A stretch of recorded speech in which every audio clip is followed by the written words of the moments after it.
Hello and welcome to the 11th episode of the Bittersweet Unconfidence podcast. One of the greatest pains we experience in life, and I think most of us share this pain, is the pain after a breakup. All of us will go through it. Let's say most of us, some people are lucky enough to not experience it. Over the last couple of years, a lot of people reached out to me and we were talking about how they were dealing with their breakups, and they asked me how I dealt with mine. And that made me reflect a little bit and dive a bit deeper into how I dealt with my breakup and why I dealt with it the way I did, because I believe that I had a very good mindset towards my breakup, and I'm very grateful for everything that happened. So in this episode I want to share this with you guys, and I hope that it's going to help anyone who's going through it. So before I start, as usual, I'm Joe, and I hope you're not comfortable, but if you are, then let's get uncomfortable together.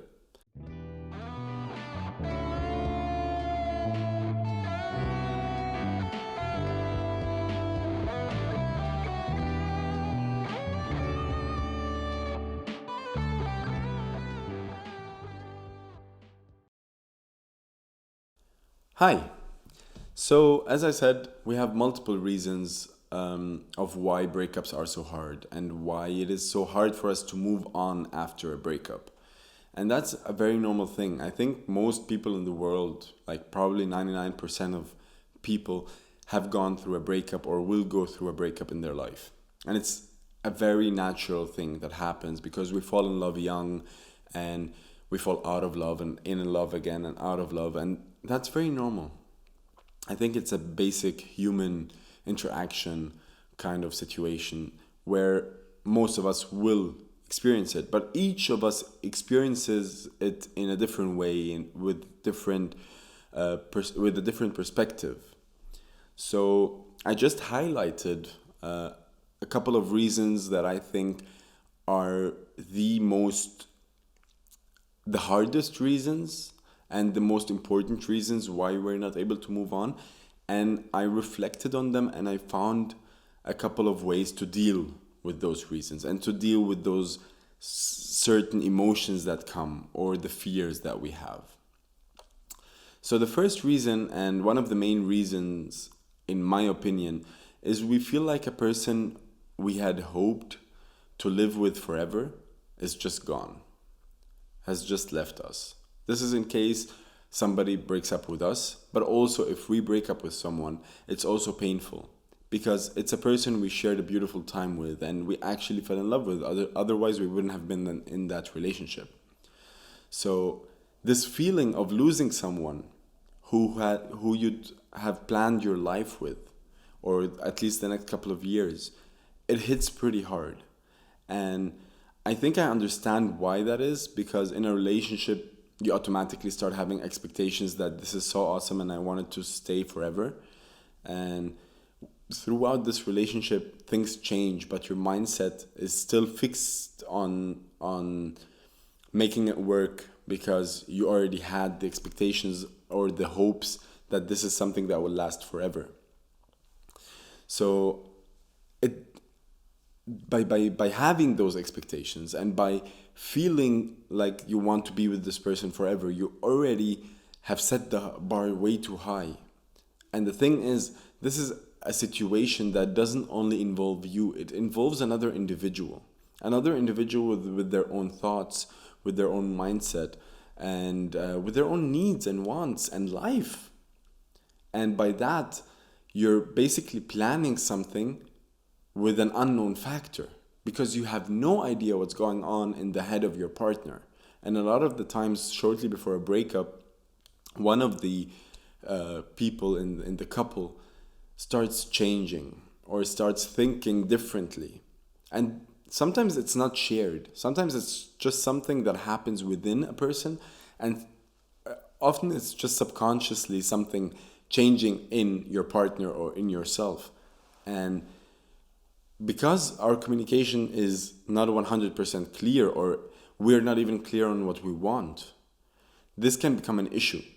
And this also drives us apart and drives us to break up after a while.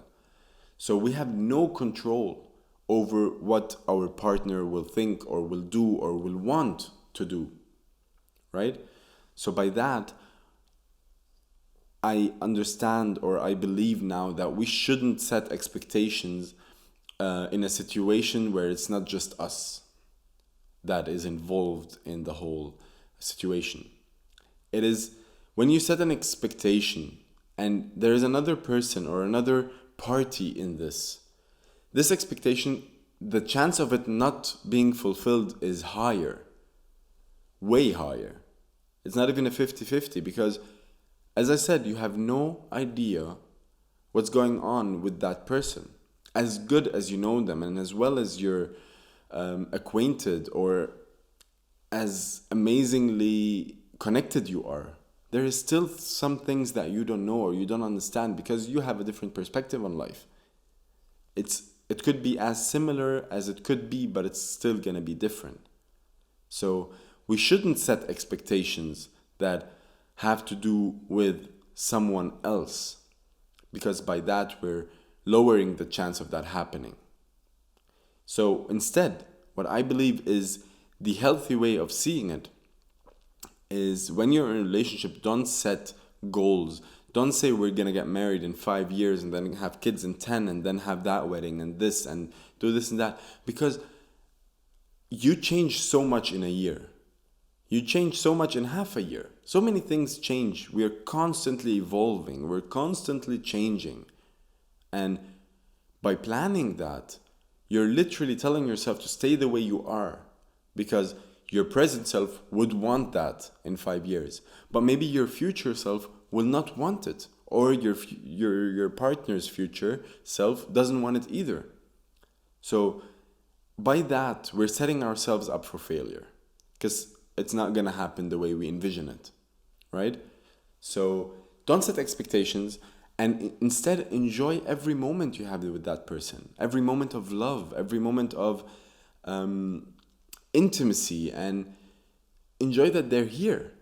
Enjoy that you have this person to spend time with now, and to learn from, and to grow with, and to be completely open with, and be in love. Enjoy this instead of planning. If you enjoy the moment with that person more, I think it could also help to deal with a breakup if one happens, because you will see that you enjoyed every moment of it and it came to an end. A friend of mine once told me, and this is something that helped me insanely, and this person said, some people come into my life to stay. Other people are like visitors. They come with a purpose and then they leave. And after I thought about it a lot, I realized that that's so true. I have so many people where now I beat myself up for not keeping in touch with them or not trying to keep them in my life. But those were my visitors. Those were there for that period of time. Maybe they will come back, maybe they won't. But I don't expect them to, and I don't try to build that again, because our lives drifted apart completely. We became different people over the last couple of years.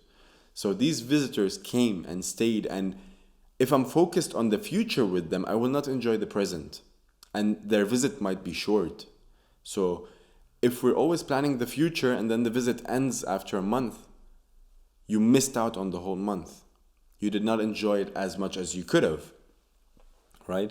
So by that, all I want to say is, enjoy every moment you have with the person you love, because you never know what happens. They could also, as hard as that sounds, they could just pass away. They could just die. And if you're planning to do something with them in 5 years and they die after a while, your whole plan goes to shit, and that will make it even harder for you to accept that this person is gone.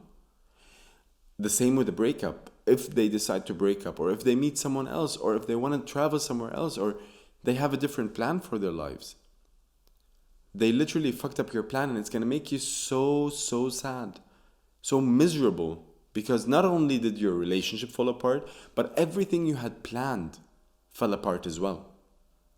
So enjoy the moment with the people you love. You're going to be thankful for that later. The second reason, I believe, we get stuck after a breakup, or we feel the pressure and a bit of depression and sadness after a breakup, is that we fear being lonely. A lot of people say, I don't want to be alone. Like, okay, obviously you miss your ex. You miss your ex-partner, your ex-friend, or whatever. But that shouldn't be the main focus. You shouldn't be afraid of being alone. Because before you met them, or before you went into that relationship, you were alone. Or before the relationship before that, you were alone. There was a phase in your life where you were alone. And remind yourself that you survived very well then. And you were living very well then. You met people, but maybe you didn't meet someone who you wanted to be in a relationship with. And that's also completely fine. But being single is not being lonely. Just because you don't have that intimate touch of a person doesn't mean that you can't give that to yourself. And I don't mean it in any kind of sexual way or any kind of... you can just give love to yourself instead. You can work on yourself. You can be with yourself, learn from yourself, and see who you are.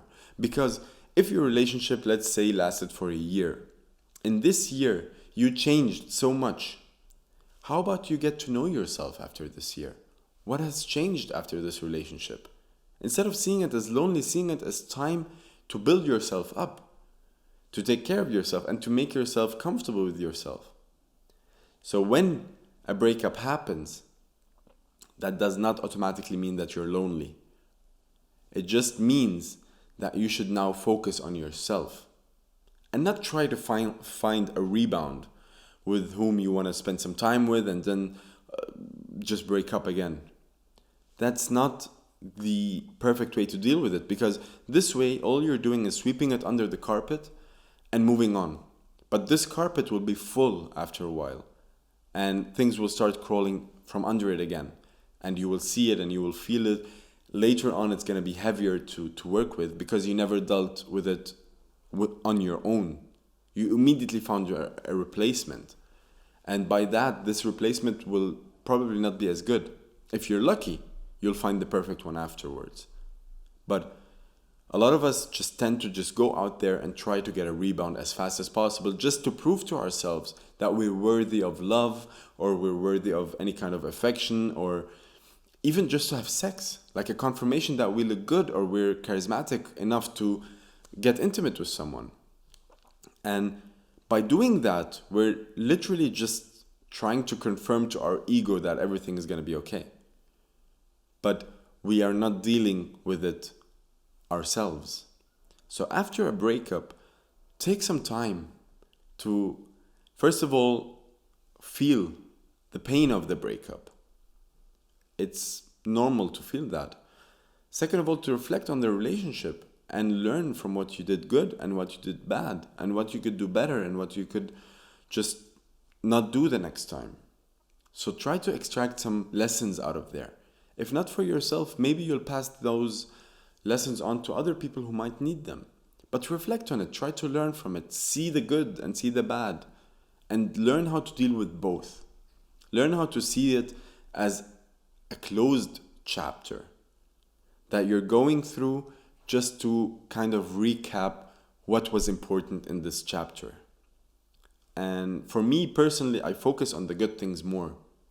If you ask me, after a breakup, I had 2 serious relationships in my life. And both of them, I was the one who got dumped. And in both of them, I truly, even though I was so hurt, I truly could not say anything bad about the relationship or about the person. Because I always reflected on the good parts, on the good things. Of course, I did reflect on the bad things, but those were not bad things from my ex-partner. Those were situations that happened that pissed me off, or certain small qualities. But I spent this time with them, and I didn't end the relationship because I loved every moment of it. And if I denied that, I'd be lying. A lot of people say, yeah, it wasn't good anyways. You're lying. Because it was good. Otherwise, you wouldn't have stayed. And if it wasn't good, you still had hope that it's going to be good because it was good at one point. A relationship cannot start off shitty. So remember the good parts, remember the good moments. If there were more bad moments than the good ones, it's also fine. Try to selectively remind yourself of the good ones, just so you can close this chapter in a happy way. And don't be afraid of being by yourself. Instead, be excited for it. In my case, after my breakup, I took some time. I traveled for 3 weeks, and I actually spent a lot of time on my own. A lot of time on my own. As much as I could. I was visiting my family, but at the same time, they had work and stuff, so I had time to just be with myself. And in this time, I started asking myself questions, and I answered them by writing in my diary.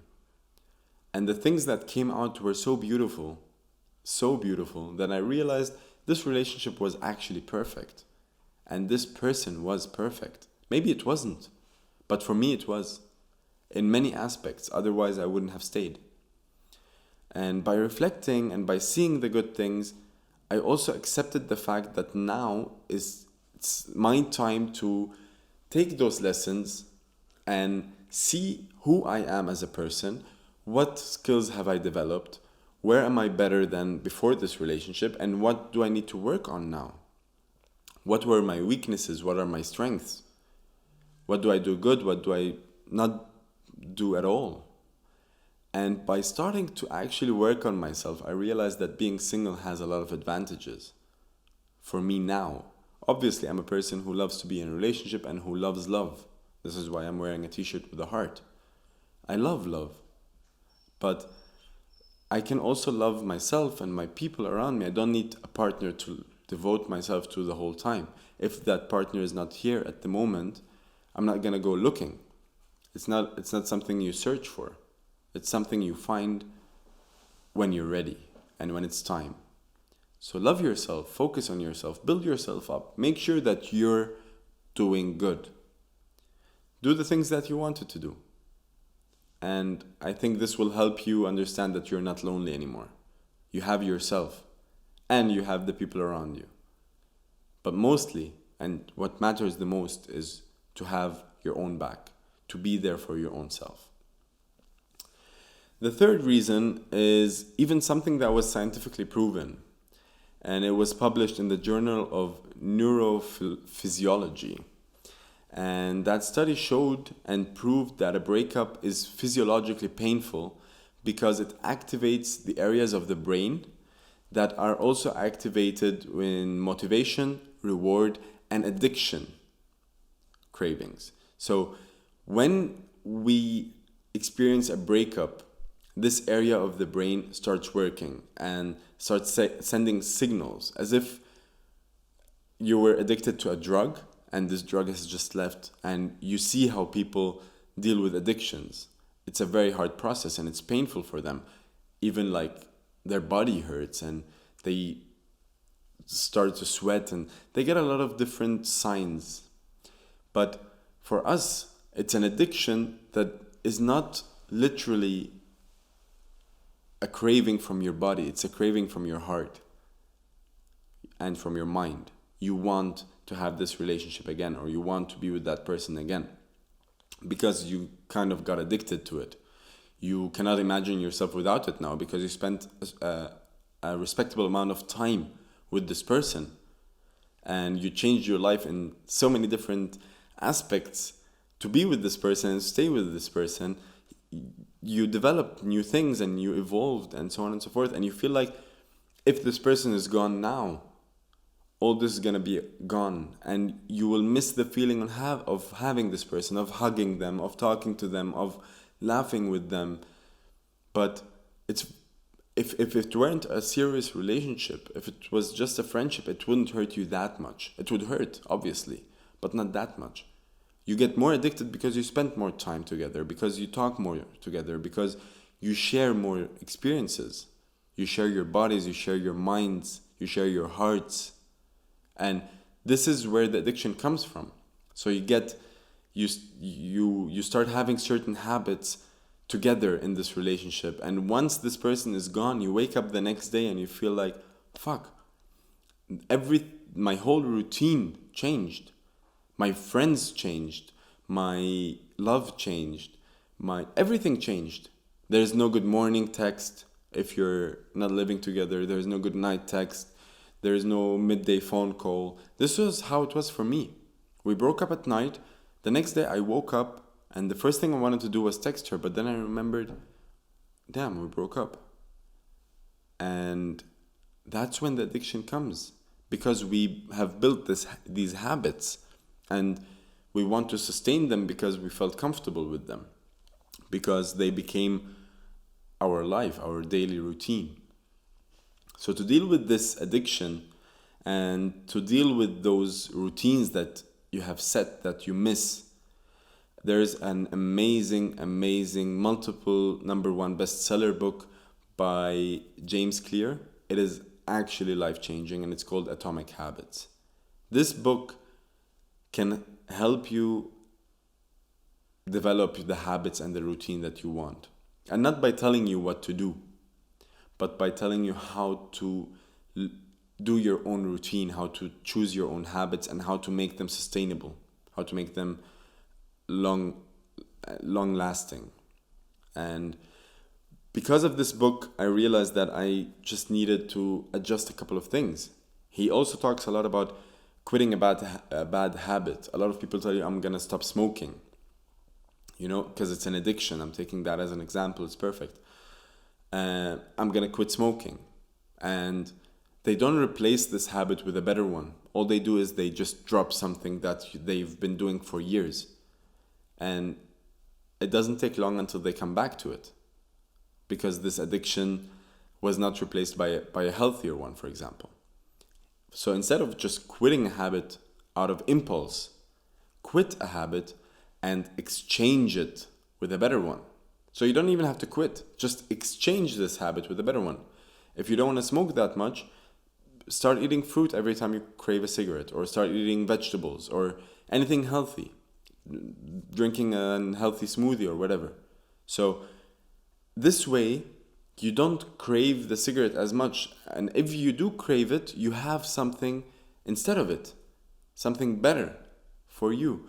So after a while, this becomes your healthy habit. Exchange bad habits with good habits. So everything that you used to do with your partner that you can't do now, change it, because you have no other choice. You cannot just sit there and dwell the whole time. You're losing time, and time is the most valuable currency we have.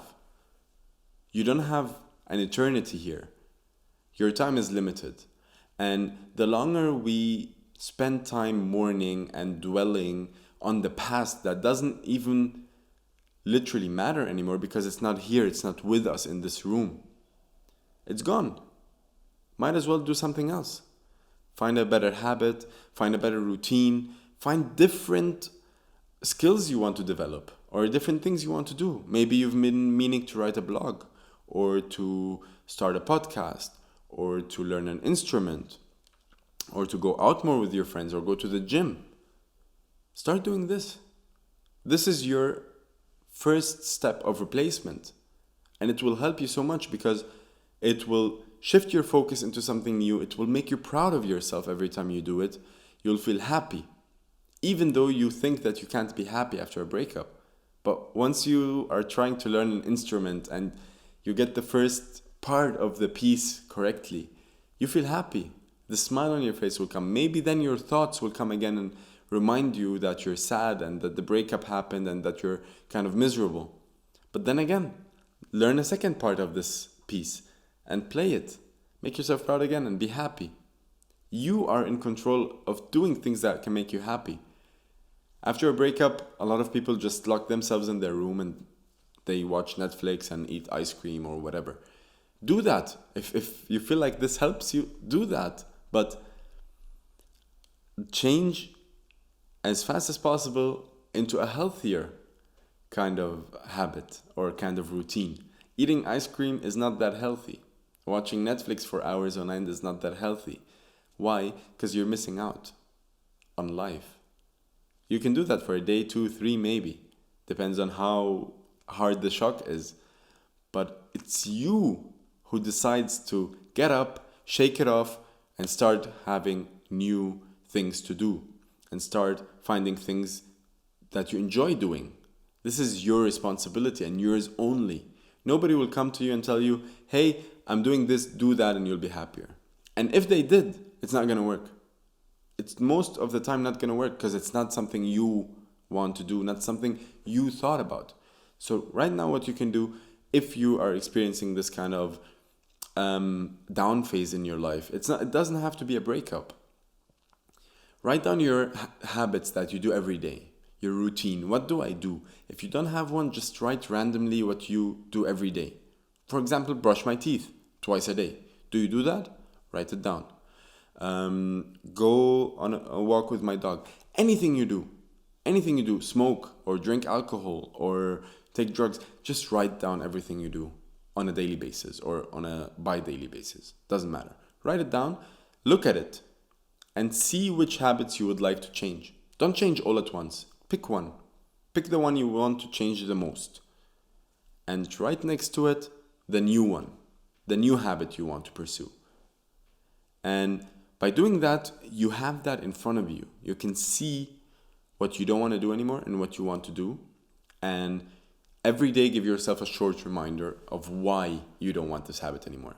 Because you don't want it for a reason. Whether it's because you know it's unhealthy for your body, whether you know it's making you lazier or not adding any good value into your life, remind yourself of that reason. Even that reason, write it down. So every time you want to go back to that habit, you want to take a cigarette again, you remind yourself, hey, I quit that for a reason and I'm doing this instead for exactly that reason. So let me do that instead of this and I'll feel more comfortable with myself. And every time you do that, you'll feel proud. Every time you crave a cigarette but you don't actually smoke a cigarette and you do something else, you'll feel so proud of yourself. Now I'm taking cigarettes as an example, but I'm a smoker. I have it with other habits that I will share with you along this long journey of the podcast. But I tried it and I'm taking smoking because it's the most relatable one where everyone can relate, or even people who don't smoke know how it feels to be a smoker or understand a bit of the addiction that happens. And that's exactly why I chose exactly this example.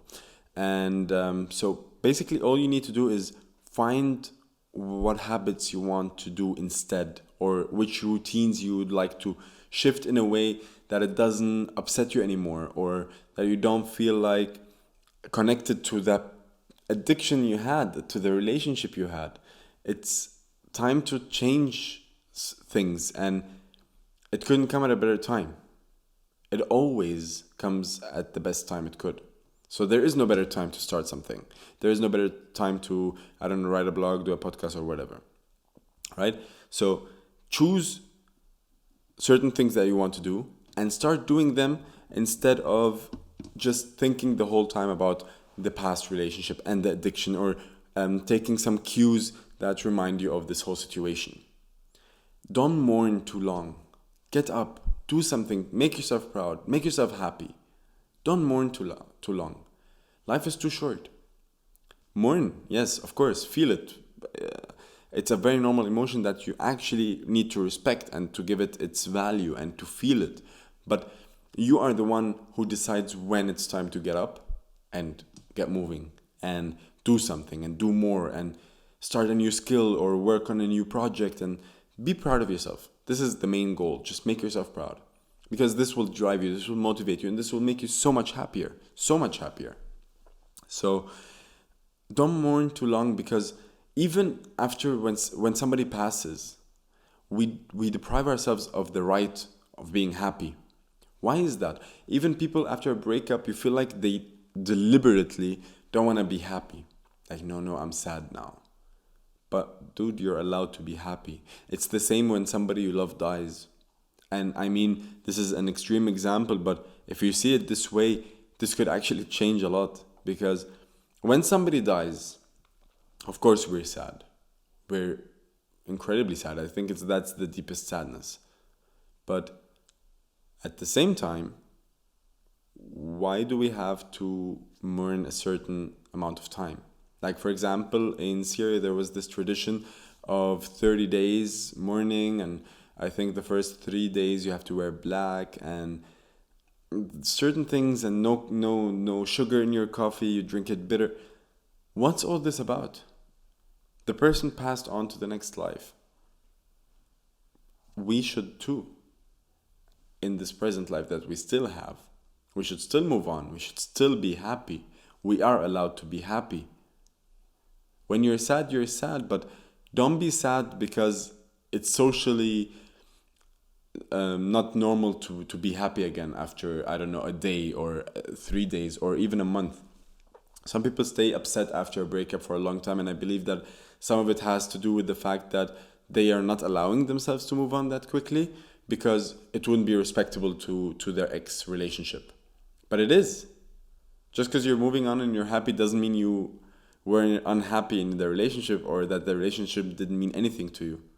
I'm happy. I'm extremely happy, and I was that shortly after the relationship. And my ex is happy. I actually talked to her not so long ago, and she's happy. She's moved on. So we both got happy very quickly, even though our relationship was so intense and so real and so beautiful. But out of respect for the relationship, we are happy, we are not sad.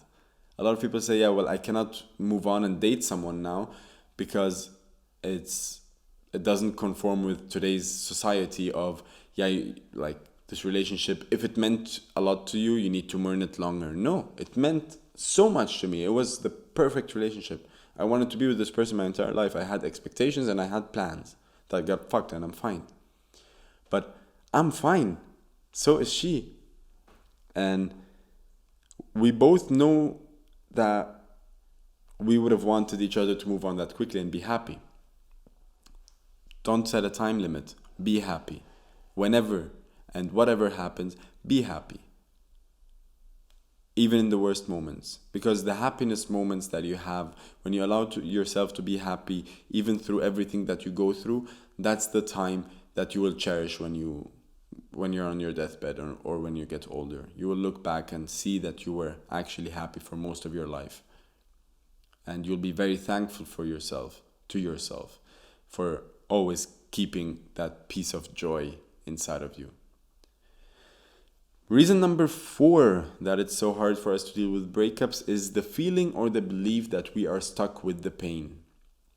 When you're in the situation, when you're mourning a death or a breakup or whatever, and other people come to you and be like, it's gonna get better, it's gonna get easier, you're gonna move on. Your voice in your head immediately says, what the fuck do you know? Shut up. It's not gonna get easier. Your mouth might say, yeah, I know.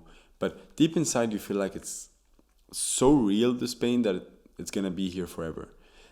I'm gonna compare it to something a bit stupid maybe, but when you're drunk, when you're extremely drunk and you feel like you just want to be sober again, but when you're so drunk, you don't believe that you'll be sober again. Like, have you ever reached that level of drunk where you're like, I don't want to be stuck in this forever? It's a comparison just for you to see. When you're drunk, you don't comprehend that it's gonna pass. And it's the same when you're in pain. You're not gonna comprehend that the light is at the end of the tunnel, or that the light will come, or that it's actually in your control to pass through this tunnel quicker to get to the light again. You are in control of everything. You are in control of your own life. You are the person who decides when to start moving and when to move on and when to be happy. Not anyone around you. Your ex will not call you up and be like, hey, I saw that you're happy. What the fuck? If they did that, then good riddance, to be honest. Good riddance. You don't need a person like that who doesn't appreciate your happiness. Move on, be happy. I'm sure the people you love, when they pass away, and my people as well, it goes for my grandpa or my friend, they genuinely don't give a shit if I'm sad or not. They want me to continue with my life and be happy. They don't sit in heaven and look down and be like, why are you celebrating? I've been dead for a week. Nobody does that. And even if they do, why do you care? It's your life. It's your one chance to live this life. Make it the best life you could have lived. Otherwise, you might regret some things. So, and the study that I shared before from the Journal of Neurophysiology actually also says that this theory or this fact is true, because they interviewed the same people again and they experimented on them and they connected them to these machines to see their brain activity, and they saw that after a while the brain activity had gone down and then again until the brain activity was very, very, very, very little after showing them a picture of their ex-partner. So your brain can do that. Your brain has the ability to forget and to move on. And you decide when to truly activate it. You decide when to say, now I've had enough of this misery and I'm gonna go out there and I'm gonna make myself proud, make myself happy, and enjoy every second of my life, no matter the circumstances. You are in control of your life. Which brings me to number 5. The reason we mourn breakups too much, or we feel like it's too hard, is because we never forgive ourselves or our partners. But again, we are in control of our life, not their life, our life. So we can also control how we want to end this certain chapter. Do you want to end it angrily? Do you actually want to end angry and start a new chapter with anger, with hate? Or do you want to end it with a bit of positivity to turn the page with a smile and start writing an amazing chapter? It's your choice. If you want to end it angry and if you want to end it in a very brutal way, end it. But know that as soon as you turn the page, you're going to have a frown on your face. And it's going to take a while till you start writing positive shit again and you start doing good things for yourself. But once you decide to end this chapter in a beautiful way that makes you want to start the new chapter and put your effort into the new chapter, because it's the chapter that matters, it's the present chapter. The chapter that ended. It's past tense. It ended. It's gone. It's in the past. It passed you by. This visitor has gone. And now it's time for you to close the door and move on with your life. Other visitors will come and they will go until this one person comes and stays with you. Whether it's in a relationship or in a friendship, it doesn't matter. It doesn't matter. But when you don't forgive yourself or you blame yourself for the breakup or the unhappiness for your ex-partner, all you're doing is you're giving yourself reasons to stay depressed or stay sad or mad at the whole situation of the breakup. Don't do that. Don't blame yourself. You were never and you are never responsible for anyone's happiness except for your own. Each one of us is responsible for their own happiness. We can try to help make people happier or try to help them with their happiness, but it's their decision as much as it is your decision to be happy. Happiness is your choice. And it's the choice of each individual personally. So don't blame yourself for anything that happened. If you did something bad, acknowledge it and learn from it. And if you feel the need, apologize to your ex for that. Apologize. Grow up. It's fine to apologize to her or him. It's going to be completely good. They're going to accept your apology, and if they don't, it doesn't matter, you forgive yourself after this. I ended my chapters with my ex-girlfriends in a diary entry. I actually wrote a diary entry of how I wanted this chapter to end, what I wanted the last paragraph of the last page to be. And I wrote an amazing, beautiful, heartwarming text for myself, saying how beautiful it was. I saw the good things. I did express anger, and I did express sadness, and I did express regret in that paragraph. But the last sentence, which is the sentence that's preparing me for my next chapter, was a sentence of gratitude for everything that happened and the way it happened, because of all the lessons that I learned. So end the chapter in a way that will make you motivated to turn the page and start from fresh. So before I end this episode, I'm going to share the big 5 reasons that I thought about today and that I shared with you now. Number 1 is some people are there to stay, and some people are merely visitors who come with a purpose and leave when this purpose is fulfilled or done. Don't try to keep everyone in your life. Some people want to go and they shall go. They were here for a reason, just as much as you are sometimes a visitor in other people's lives. You go, you are there with them, and then after a while it just drifts apart and it's fine. Those visitors are meant to come and go. Every time a visitor goes, close the door, sit down, and reflect what you learned. What did this visitor help me understand, or why did this visitor come in the first place? Those are questions, not why did they leave. They left because it was time for them to leave and do something else, because they have an individual life that is not connected to yours. So don't plan too much with your visitors. Don't plan too much with every person that comes into your life, because you're setting yourself up for pain if you keep planning things with other people. Enjoy every moment you have with them. They might be a visitor because they pass away after a couple of months of knowing them, or because they have to move for a job or whatever. Don't plan too much. Enjoy what you have with every person you have in the moment. The second point is stop fearing loneliness. You cannot be lonely if you're comfortable with yourself, and if you're happy with yourself, and if you're making yourself proud. Instead of fearing loneliness, be excited for getting to know yourself again. Be excited for what you're going to be doing, and find things that excite you, that make you want to get out of bed and do it and go on with your life. You're not lonely if you have yourself with yourself, and it's also your decision. Point number 3, as the research suggested, a relationship is activating the same areas in the brain as an addiction.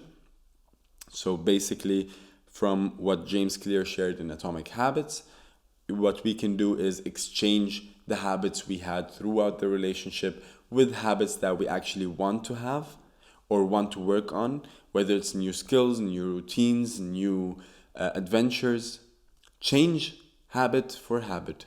And if you don't know which habits you want to change, start writing them down, and write down everything you do every day, and then choose one that you want to change and write another habit next to it or above it or whatever. So don't just quit habits, because that leaves a void and you see yourself returning to those habits. Quit the habit by exchanging it into another one. Point number 4 is time heals all wounds, and it is scientifically proven. So please don't feel stuck when you're in pain. It's gonna vanish. It's just like physical pain. After a while, our bodies or our minds adapt to the fact that we're in physical pain, and it starts to get a bit less. It's the same with heartbreak. It's the same with mental stress. It will fade, but it is in your hands and in your control how quick everything will move on. And if you're a seizer, you will seize every day you have, because every day might be the last day. So don't give everything too much time. Give it the time you feel you want to. Point 5, to fully close the chapter of your past relationship, all you need to do is find your perfect ending and forgive yourself and your ex. It doesn't have to be a text message. It doesn't have to be a meeting. You can do that within yourself by writing it down for your own self and then locking it in your drawer or in your diary or whatever. Just end it in a way that you see suitable for you to start your next chapter with motivation and happiness and positivity. So thank you all very, very, very much for listening to this episode again and listening to all the episodes before. I'm enjoying this very much, and soon we're going to start having talks. So I'm going to start having guests over. It's going to start with my closest circle of friends, because I would really like to for you to meet who I hang out with and who I talk with the most. I think they're very inspiring people, and I surrounded myself with an amazing group of individuals. One of them is Amer, the producer of this podcast.